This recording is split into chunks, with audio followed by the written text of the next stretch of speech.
Quero chamar a atenção de vocês agora para uma história inacreditável, inacreditável.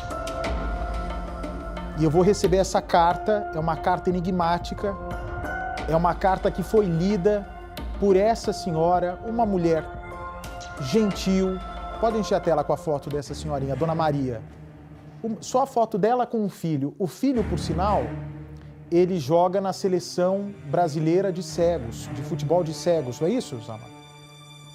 Ele é um menino extremamente talentoso, é um menino mesmo sem enxergar, ele tem uma habilidade no esporte que surpreende a todos.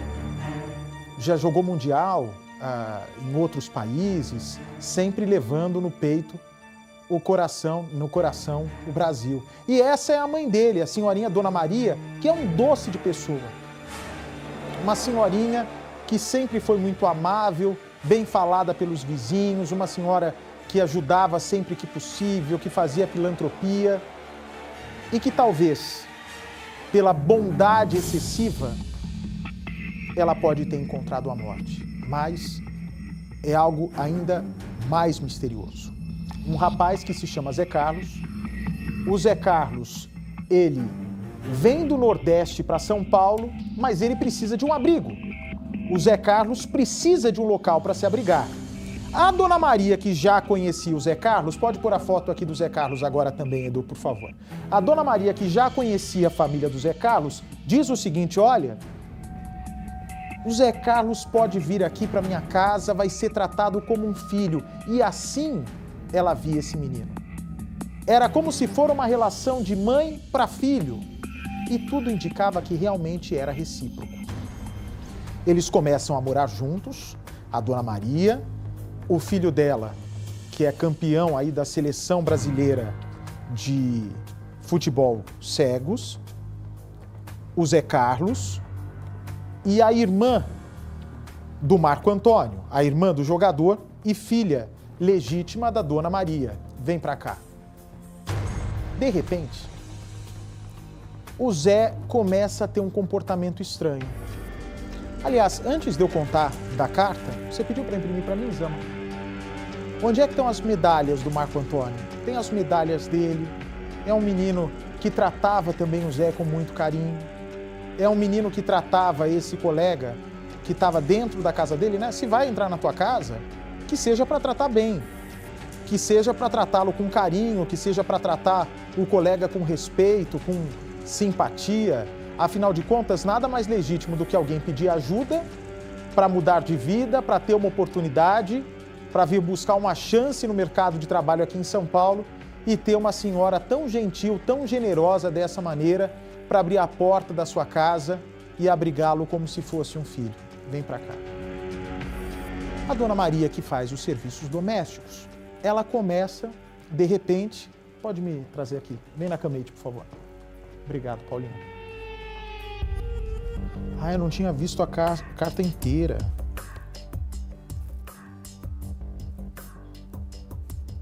Meu Deus do céu.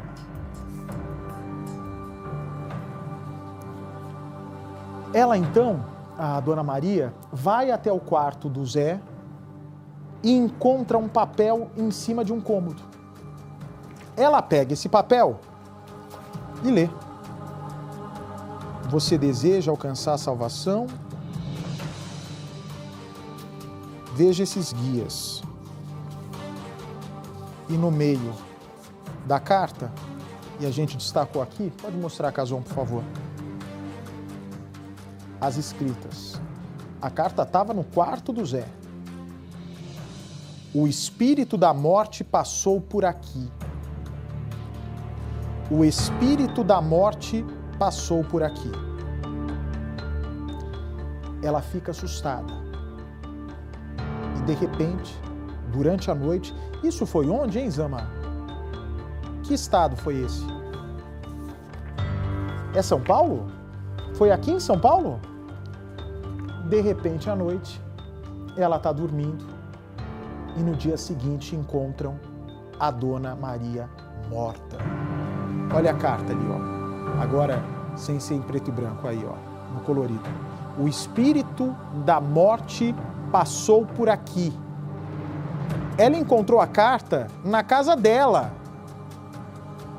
E realmente, para o pânico de todos que moram nessa casa, para o pânico de todos que conviviam até então num ambiente muito saudável, muito querido, de reciprocidade, a Dona Maria, que aparece nessa foto linda do lado do filho Marco Antônio, olha. Ela é encontrada morta. Quem foi até lá, Zama? Quem é o repórter que foi até lá? Leonardo Lara vai nos trazer os detalhes em primeira mão. Vamos ver juntos. Uma carta cheia de enigmas. Mensagens de alguém que estava prestes a matar quem mais lhe ajudava. Você quer ficar frente a frente com ele? O que você quer perguntar para esse monstro que se dizia seu irmão? Porque ele destruiu uma família. O bilhete foi deixado para o Zé Carlos na casa onde matou Dona Maria a golpes de faca. O filho de Dona Maria também foi ferido nas costas ao proteger a mãe. Já acordei com ela gritando.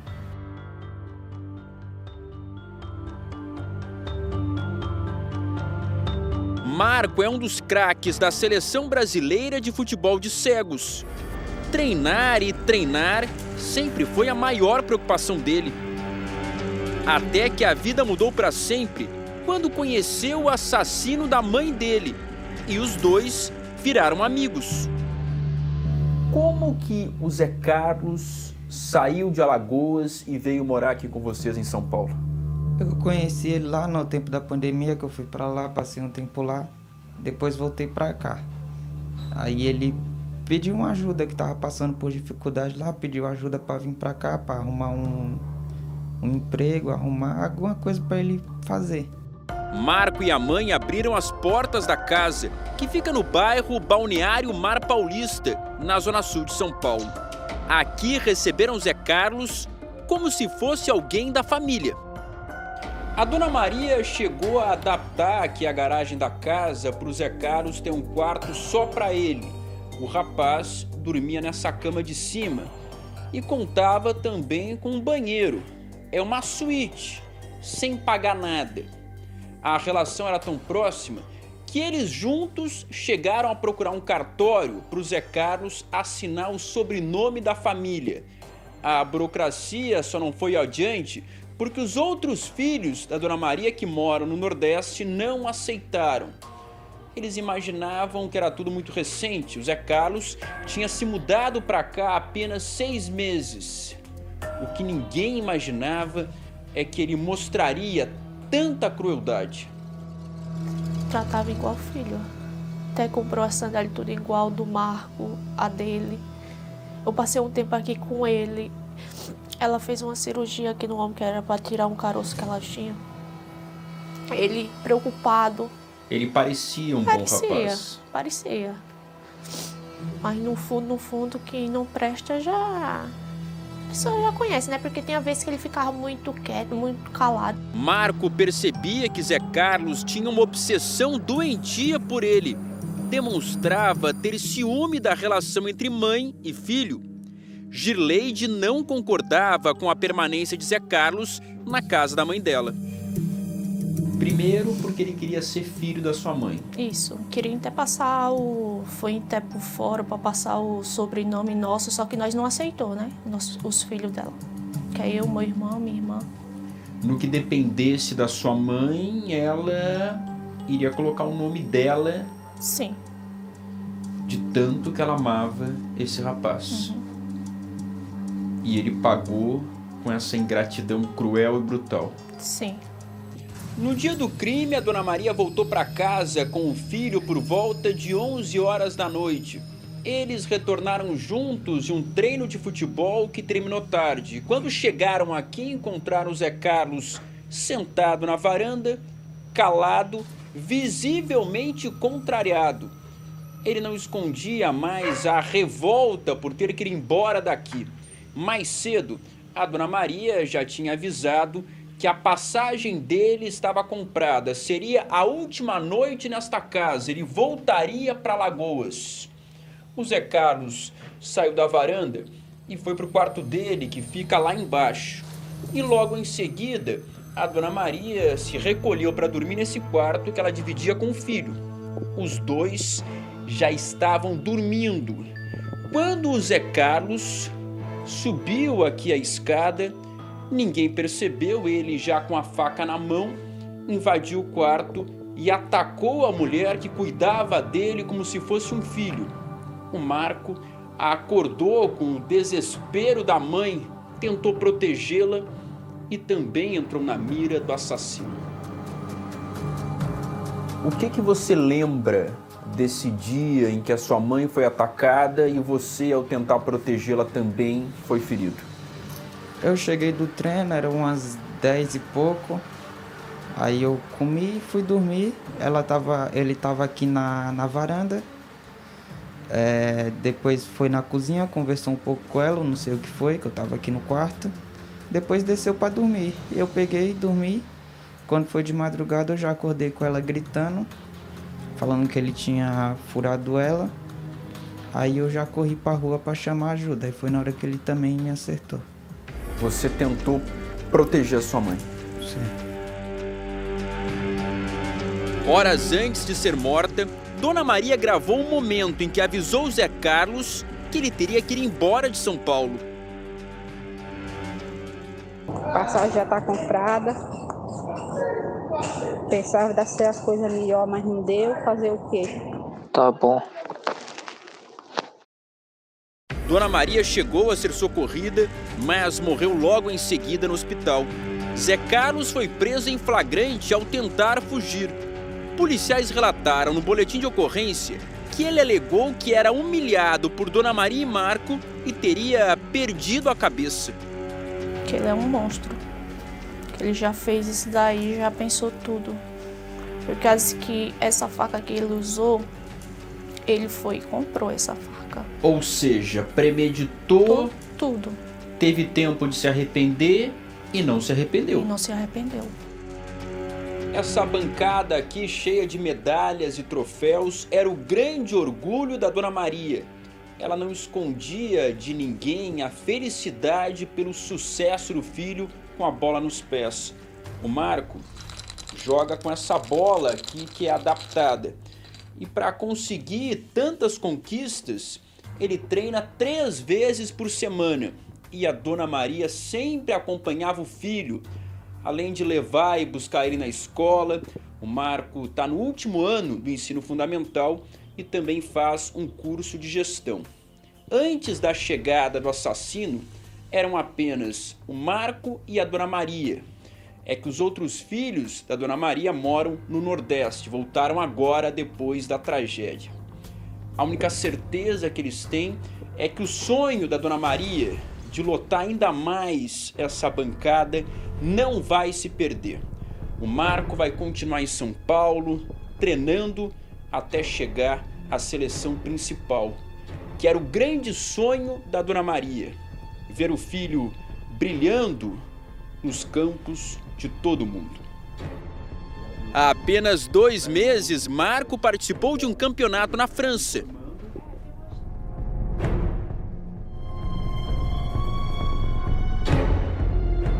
Recentemente você ganhou esse troféu aqui de melhor jogador da Copa São Paulo de futebol para cegos. Você imagina que esse seu sucesso incomodava ele? Possa ser que sim, mas também teve o negócio que a gente tinha comprado a passagem para ele voltar, né? Isso que a sua mãe fez foi por conta de um clima nada bom entre vocês. Sim, que ele tava chegando, passava às vezes a noite fora de casa, falava que tinha se perdido.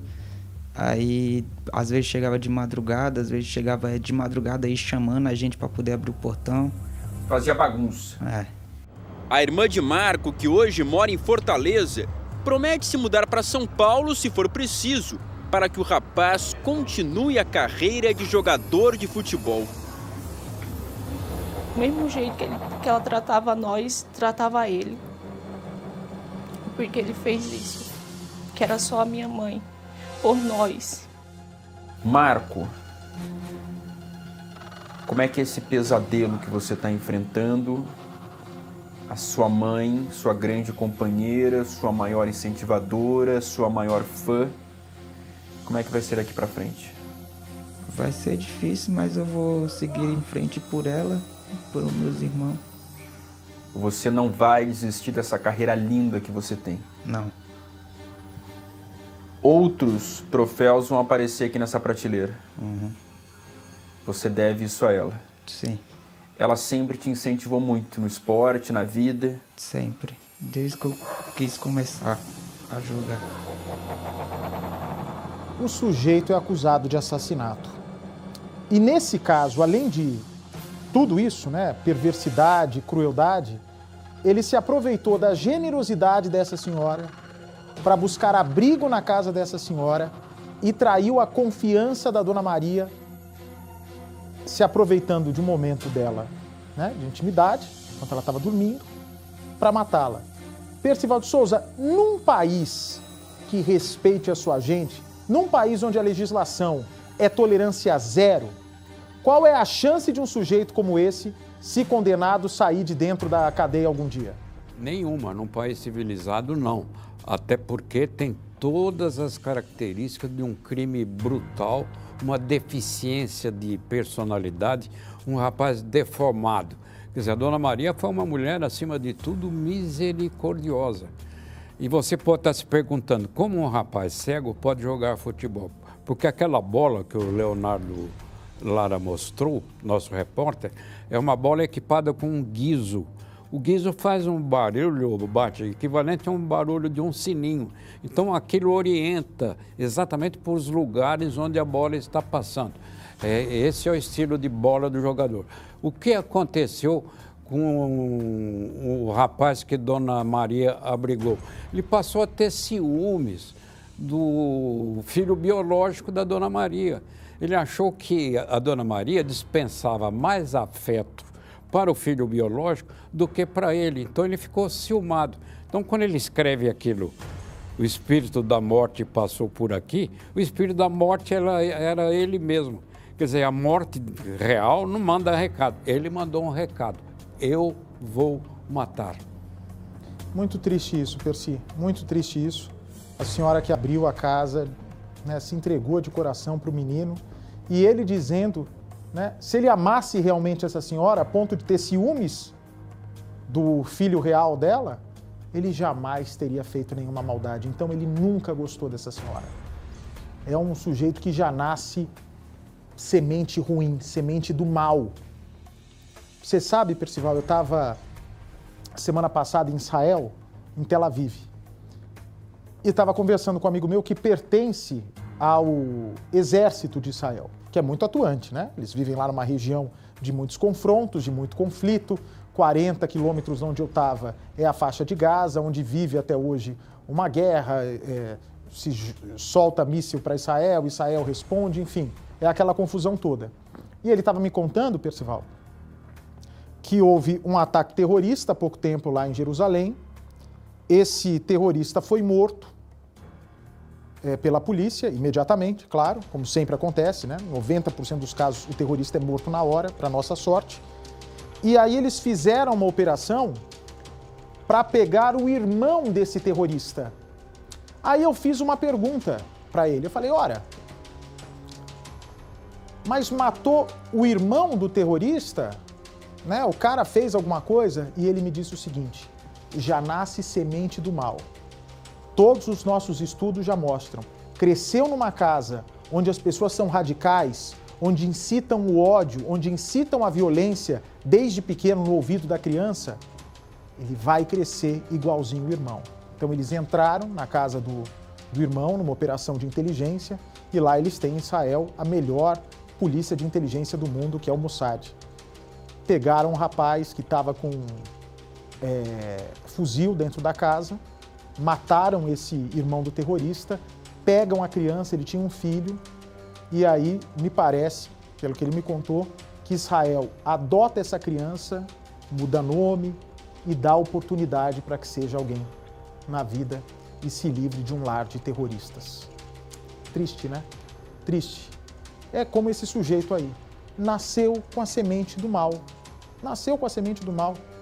Está falando sobre o canibal americano, né? O homem que tinha prazer em órgão, queria comer coração, começou a trabalhar numa empresa, num laboratório para coletar sangue e começam a observar que estava faltando sangue, estava aparecendo mais doador e faltando sangue. Ele levava o sangue para casa para tomar. Isso é real. Matava suas vítimas, comia coração, comia víscera, fez 17 mortos. Me digam, né, teve problema, a mãe tentou suicídio, o pai não deu a devida atenção, mas já nasceu com a genética do mal. E quando a justiça quer pegar o cérebro do canibal para examinar, para saber se realmente ele já nasce com alguma diferença cerebral em relação a uma pessoa que não tem esse comportamento criminoso, a mãe fala, eu quero que o cérebro seja investigado, e o pai diz, não, eu quero fazer o desejo do meu filho, que é ser cremado, não quero que façam estudo porcaria nenhuma no cérebro dele. A justiça faz a vontade do pai, escrita pelo canibal, e queima um cérebro sem fazer o estudo. Para mim é gente que já nasceu com a maldade. Uma pessoa que mata 17, que come as vísceras, come o coração, tem um altar satânico dentro de casa. Difícil, né? Difícil.